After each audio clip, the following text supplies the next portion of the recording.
Utah's water use decisions will have impacts for generations to come.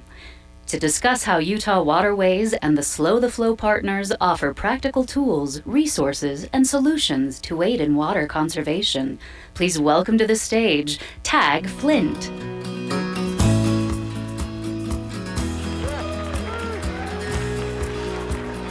Good morning. Good morning. Thank you for letting me come up and talk to you a little bit about water this morning.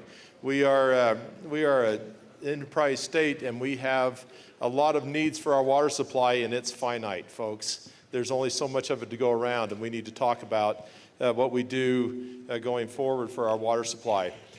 We asked Utahns just recently, what would be the most important thing that we do with our water supply going forward? This is what they said right here. They would like a future water supply for ecosystems. You can thank the Great Salt Lake and all the attention it's gotten in the last few years. And they also are very interested in generational growth. Do we have enough water for our children and grandchildren going forward? And that is the question. Now, if I was to scare you today or to worry you about something, it would be something that looked like this.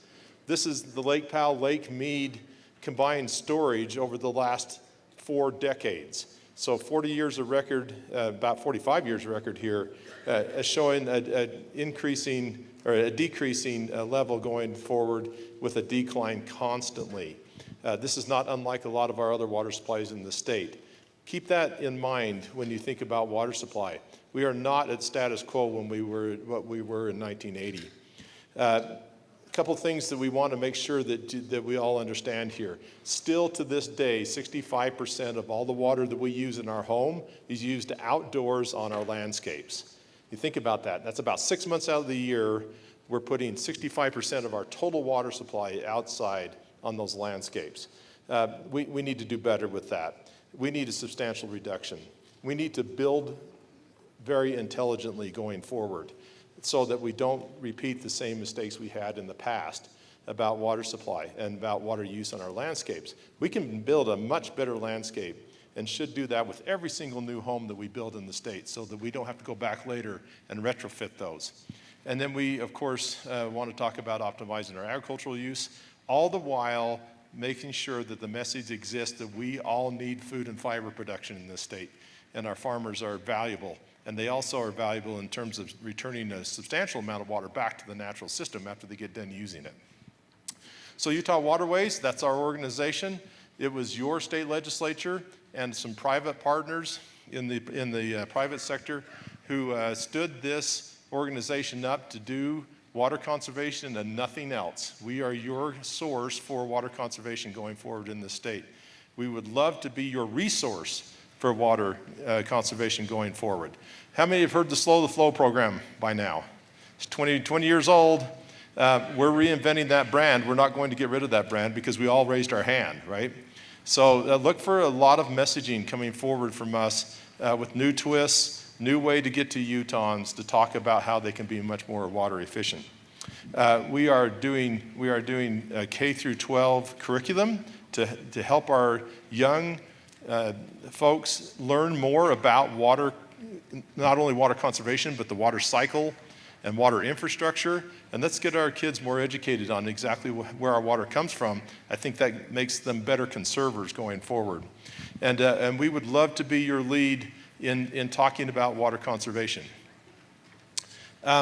Before I show you this yard, those of you who are here from rural Utah, that are in a city or a town or a county or other organization, water company, that would like to talk about some tools for water conservation, we would love to talk to you about that. No cost to you. We'll even come down and have meetings and discussions with your folks.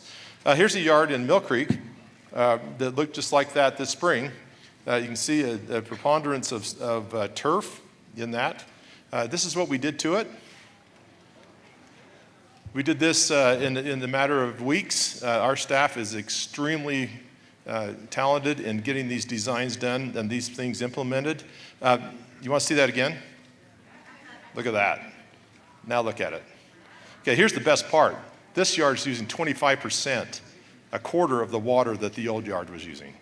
Okay, so we can do it, folks. We can do it, and we can actually make yards look better and more aesthetically pleasing at the same time. We would love to talk to you about this. We have to talk to you about this. We do not want to come up here in a couple of years and talk about water scarcity in this state because it has economic and ecosystem ramifications that we cannot deal with. I'm here to tell you that it can be done, but it's going to take some serious work. If you would like to talk to us more, our staff is going to be at the conference throughout the time. Where are our staff? Cynthia, right here. Anybody else? Oh, there's Wendy and Jill back there. These ladies would love to talk to you about and get some information back to you in any form you'd like it, or you can scan this code. We'd love to talk to you about that as well. Folks, the water supply is what we like to call the lubricant of our economy. We cannot do anything without it. We talk about housing all the time, and we should, but if we don't build that housing correctly and we don't conserve our water best, we will not have enough for that generational growth we talked about. So, love to talk to you about it. Very much appreciate your time. Have a great conference. Thank you.